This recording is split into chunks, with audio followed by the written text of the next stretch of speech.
My name is Clara Ndala, and I will take you through one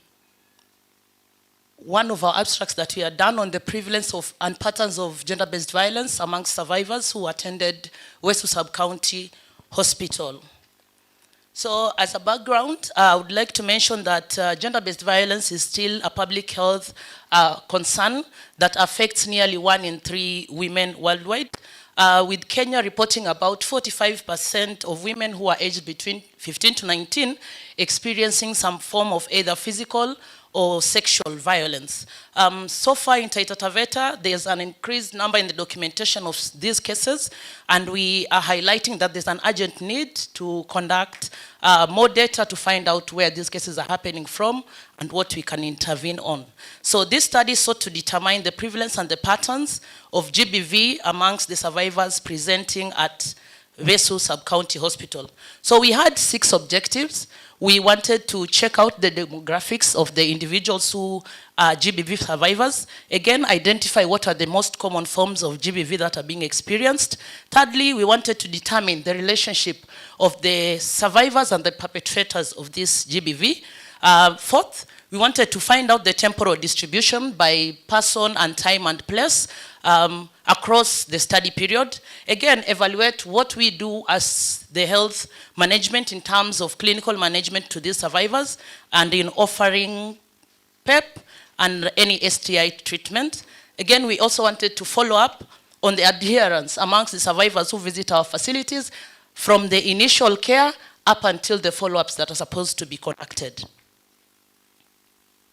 So this was our methodology. We conducted a retrospective cross-sectional study between June of 2024 and May 2025, where we saw that we had attended to about 31 cases of GBV, 31 survivors who had undergone some form of GBV. The data that we extracted, we had gotten it from the post-rep care forms and the MOH 365, which is the GBV register. So this is result 1. Of the 31 survivors that presented to West Sub-County Hospital, 93.5% of them were women, and of these, 26 were women who are aged below 25 years. We also found out that the most common of violence that was reported was defilement, with sodomy forming the least at 3.2%. Of the perpetrators that were encountered, that were reported in those registers, 11 of them were found to be friends, and about 6, which comprises of 20.6%, were found to be neighbors. On the temporal distribution, we found that 5 cases were reported from the month of October, which was the highest during the period of evaluation, and also amongst the we found 9 cases that were reported from spouses. So we consider that intimate partner violence cases.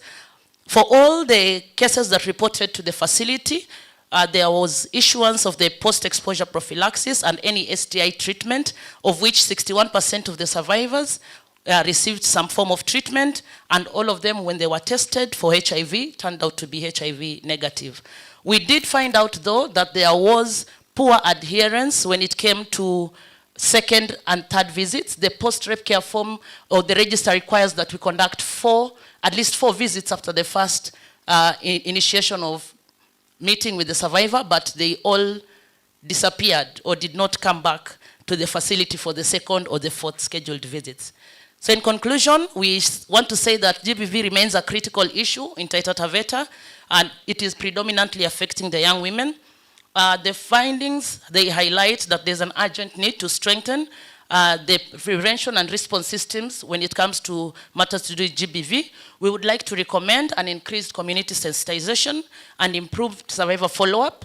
Then we also want to have an integration of mental health services within all the services that we offer to our survivors, and include more of capacity building for healthcare workers on matters to do with GBV, its response and clinical management. Again, we feel like a coordinated multi-sectoral approach is essential to reduce the cases that you're having and to protect all the survivors' well-being. I would like to acknowledge our PVC County Coordinator, Janet Egwa, and the Wesu Sub-County team for the support that they offered to create this document. Thank you.